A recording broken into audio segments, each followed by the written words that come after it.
From It's the 8th. It's about 20 minutes. an inmate at the Salinas Valley State Prison, Soledad, California. This call and your telephone number will be monitored and recorded. To accept this call, say or dial 5 now.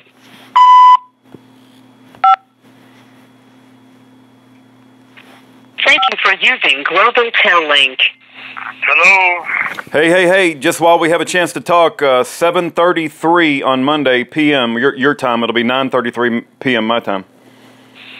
Okay, good. So that's what we're aiming for. And if it doesn't happen, do know that I tried everything I could and some unexpected thing came up here or whatever the case, because things happen all the time. I just talked to Ken Bassat and I was just telling him that very same thing. Okay. But so if it doesn't happen, you know I didn't forget or anything. No, I know. I understand. We're going to go with my priority event. Yeah, and I understand, and I'm going to ask Ken to join us, and even if you don't show up, we'll interview him. And then I also went to your website. I think who handles your website? freelazor.org. I forget who handles that. Sam Mylan. Okay, Sam Mylan. I downloaded all the character reference letters, every single one of them, and it was 276. And so, so that's been about 400. Yeah, I know, but there may be some more that there may be some. 400. Okay. Go ahead. No, there may be some more that I don't know about, but I want to make sure that everything we say I can back up, because there's always naysayers and everybody's looking to pick apart everything. So I may check with Sam and see if there's a few hundred. I don't know where they are. If they're not there, if they weren't all together, then for some reason they didn't get on there. I know the last two parole hearings, there were about 40-some in this last one, and at least 60-some in the one before. There's over 100 more right there that have not been posted.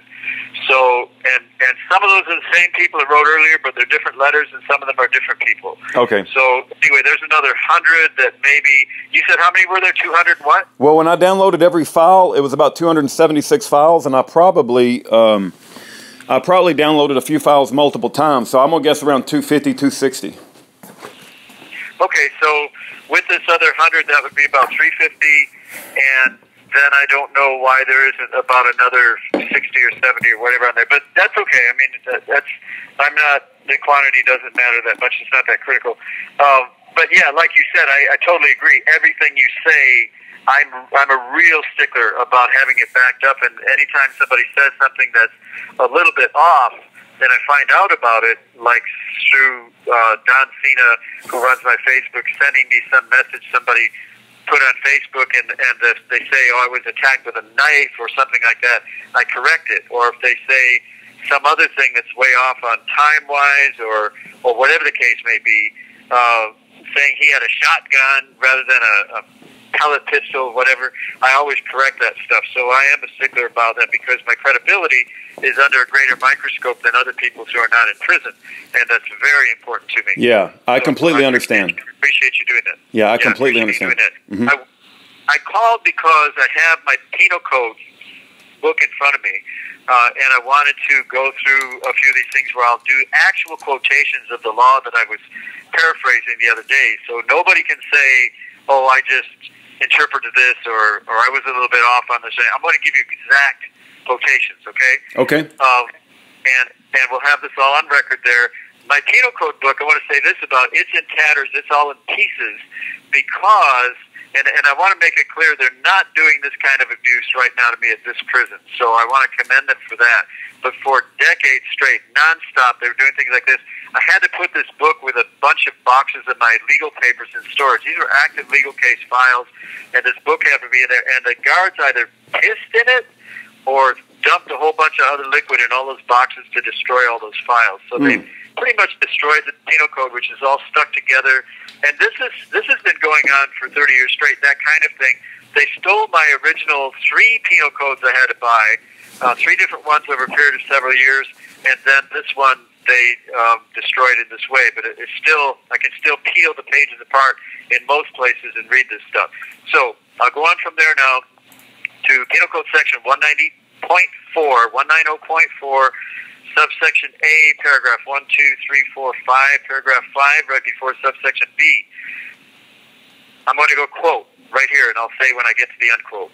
In any case in which the defendant has been found guilty by a jury and the jury has been unable to reach a unanimous verdict that one or more of the special circumstances charged are true, and does not reach a unanimous verdict that all the special circumstances charged are not true, the court shall dismiss the jury and shall order a new jury and panel to try the issues, but the issue of guilt shall not be tried by such jury, nor shall such jury retry the issue of the truth of any of the special circumstances which were found by a unanimous verdict of the previous jury to be untrue. If such new jury is unable to reach the unanimous verdict that one or more... This call and your telephone number will be monitored and recorded. Starting at that last sentence again.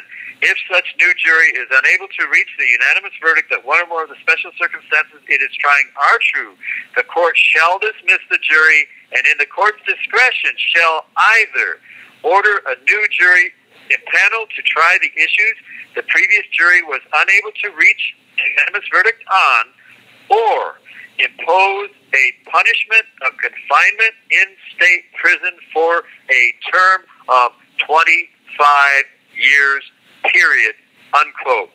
There's nothing there about 25 years to life, so it does not mean 25 years to life unless there's special circumstances. And by the way, let me clarify this. This paragraph comes after this. That's when this person, this defendant, was already convicted of the crime itself. And this is dealing with a first-degree murder. That's why it's 25 years. The second-degree murder, which is also in this very long, dragged-out initiative and referendum statute, is already clarified as being 15 years as opposed to 25 years, because second-degree murder is much less without premeditation or deliberation. So anyway, there you have it. Quote exactly that it says. Now, I want to mention this too before I forget again, is that there was a California court, a superior court, that had the audacity to actually rule on this at one point when somebody brought this up way back like 37 years ago when it first went into effect. He was a first-degree murder convict, and he was bringing up the fact that he couldn't be under 25 to life, but only 25 years because he didn't have special circumstances found true by a jury. And the court actually ruled that, well, they must have made a mistake in the statute and must have meant to say 25 years to life, so we'll just do it that way and say that it meant to be 25 years to life. If somebody hearing this doesn't realize how audacious that is, what this means is that, according to that, if that precedent is followed, any judge at any time can take any statute that exists out there and say, well, I see what it says exactly, and it's clear as day, but they must have meant, it said this other thing that I wanted to say, and so we're going to go with what I think they must have meant. Accidentally didn't put it in there. That's how ridiculous this is. And yet there is a court case on that. It's an unpublished case, but unpublished cases can still be cited, and unpublished cases are still printed in all of the, the case law that's out there. So anybody can still find it out there. It's just that it's deep. Unpublished, meaning you can't cite it as precedent for another case that you're working on.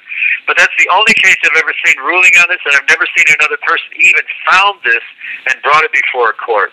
I brought it to the best researchers in at least 25 years of California research on this stuff. I brought it to them about 10 years ago when I first discovered it, and they were floored because they had never seen it with all the stuff they had done in court on this particular statute and its issue. But it's always been right there near the end of the death penalty aspect of this long, drawn-out statute, and they took, I think it was 17 words affecting secondary murder, which is what I'm under, and kind of secreted it into the statute where it doesn't even belong, but it's there, so that's what they're using to keep guys like me in prison all these extra years.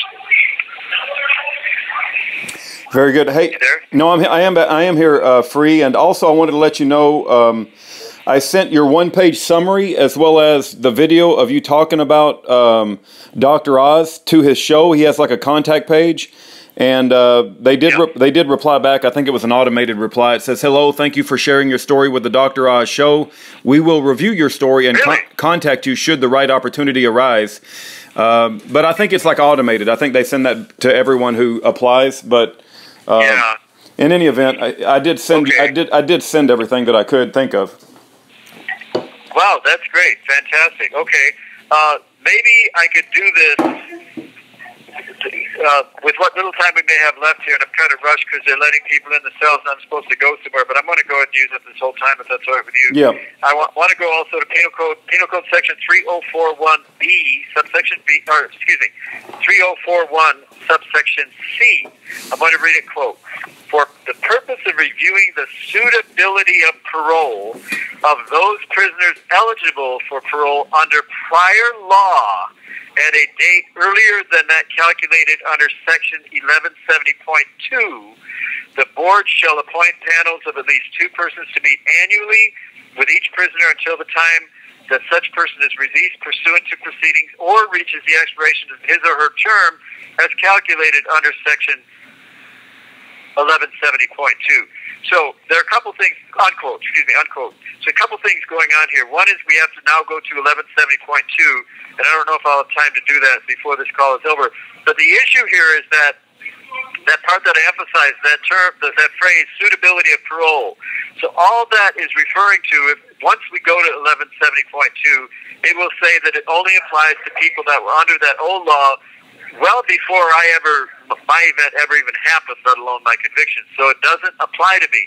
And yet what they've done is these weasels in the parole board have taken this suitability for parole, they've made it the centerpiece of this whole thing and somebody took it into court, and they got a judge to rule that until the parole board finds the person suitable for parole based on this, only this, because it's the only time this was ever mentioned in the penal code, the only place, until they find a person suitable under this clause, they don't have to release him even though his release date came and went. And that's exactly what they're using to keep me in prison. And so they're ignoring the fact that it only applied to those other prisoners. It even said here in the quote that I said, those prisoners eligible for parole under prior law at a date earlier than that calculated under Section 1170.2. So you go back there and you find out that's before 1979. My case didn't even happen until 1983. So the whole thing's a fraud. The whole thing's a scam. They've kidnapped thousands, over 10,000 prisoners, I believe, under this little scam that they ran. But the California Supreme Court ruled that suitability applies to everybody, and it doesn't. It's right here in the statute, and nobody's challenged this except me, and they procedurally barred all my challenges of it. Never heard it because they know if they hear it, they know how they have to rule on it, which is exactly what I'm saying. So now the legislature also has mushroomed out a whole field of mushrooms of scams based on this, because now they've taken that suitability phrase and they put it in a whole bunch of other subsections in the penal code, and yet you can't do that. This was passed by initiative and referendum. You can't be changing what the initiative and referendum has in it because the people voted it in. It didn't go through the legislature. Now the legislature is tampering with that and changing it, which is totally in violation of the law. So, they just had a alarm code to where everybody has to sit down and no movement. So that gives me a little bit more time. So I could go to 11.2 until we run out of time here. 11.2 starts out by saying, 1170.2 starts out by saying in Section A, I'm going to quote it. Quote, in the case of any inmate who committed a felony prior to July 1, 1977, who would have been sentenced under Section 1170, if he or she had committed it after July 1, 1977, the Board of Prison term shall determine what the length of time of imprisonment would have been under Section 1170 without consideration of good time credit, et cetera, et cetera. You can, unquote. You can see right there from what I've just read, this only applies to people before 1977. And then it goes into subsection B, basically says more about the same thing. Quote, if the calculation required under subdivision A is less than the time to be served prior to release date set prior to July 1, 1977, or if a release date had not yet been set, the Board of Prison Terms shall establish the person's parole date subject to subdivision D, unquote. And then we can go to subdivision D, which just says, in case of any prisoner who committed a felony prior to July 1, 1977, or who would have been sentenced under Section 1170 felony. You have 60 seconds remaining. On or after July 1, 1977, the good behavior, participation, blah, blah, blah, shall apply from July 1, 1977 and thereafter. So there's nothing in there that undercuts the fact that this only applies to people convicted before July 19. This call and your telephone number will be monitored and recorded. Since I haven't been, the whole suitability issue does not apply to me. It's a total scam, and it's kept me kidnapped for all these extra years. You have 30 seconds remaining. We can find a good attorney, somebody maybe listening, hearing this, that wants to take that on. He'd probably become famous because it's the biggest judicial scam in California history. You know, that phrase, good attorney, I don't know if it exists. It's almost like a unicorn, but I pray that one does exist. And I pray that one listens and looks at your case very closely, Free. Well, Jerry Spence would be such a guy, and Ken Masad has written him recently on my behalf, so, but don't hold our breath. Yeah, amen, amen. That was Free Lazor. He spent 35 years in prison.